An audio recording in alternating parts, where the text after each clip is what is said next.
The U.S. women's soccer team is good, like really good. They've won championships, awards, fans' hearts. Players on the U.S. women's national soccer team filed a federal complaint against the U.S. Soccer Federation. Players say their treatment doesn't match their achievements, and it's time to even the playing field. And since this year's Women's World Cup overlaps with a presidential primary, politicians have weighed in. In their legal response, the U.S. Soccer Federation said that these allegations are inaccurate and misleading. So what's going on here?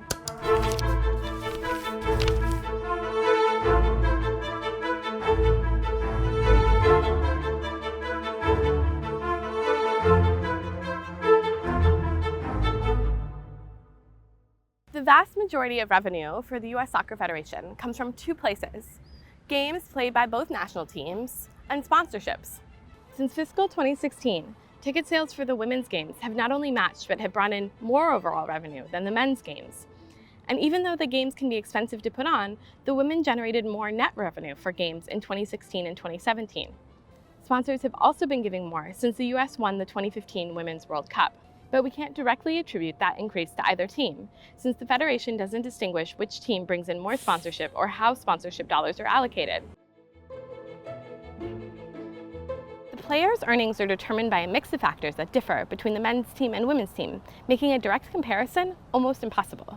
The women's team makes a base salary and has bonuses. The men's team only earns bonuses.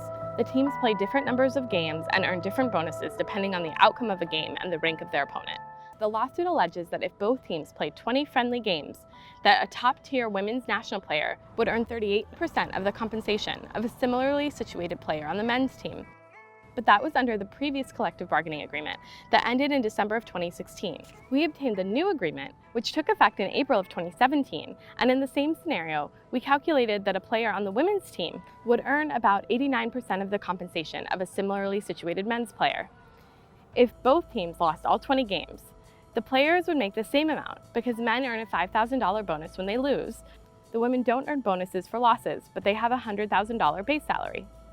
But it's not just salaries and bonuses. Players can also earn money a bunch of other ways. In other words, how much money a player makes depends on a lot of different factors. I think pay equity, a lot of times it just goes to compensation or salaries or bonuses, but it's really hard to have that conversation without really having the conversation about are the staffs funded equally? Are the youth teams funded equally? Branding, promotion, sponsorships. Until 2018, the men's team consistently had more expenses, which included salaries, than the women's team. But in 2018, the women earned more than the men on average. But they also won more and played almost double the games. And that's all before we get to the World Cup pay structures, which is set up entirely differently. Total prize money for the Women's World Cup in 2019 is $30 million. The champions will walk with about $4 million. In 2018, the Men's World Cup champions won $38 million. So there's no question that there's a huge gap in earning potential here. But it's important to understand how it works. FIFA sets up the amount and awards any prize money to the winning country's federation. The federation passes that onto the players.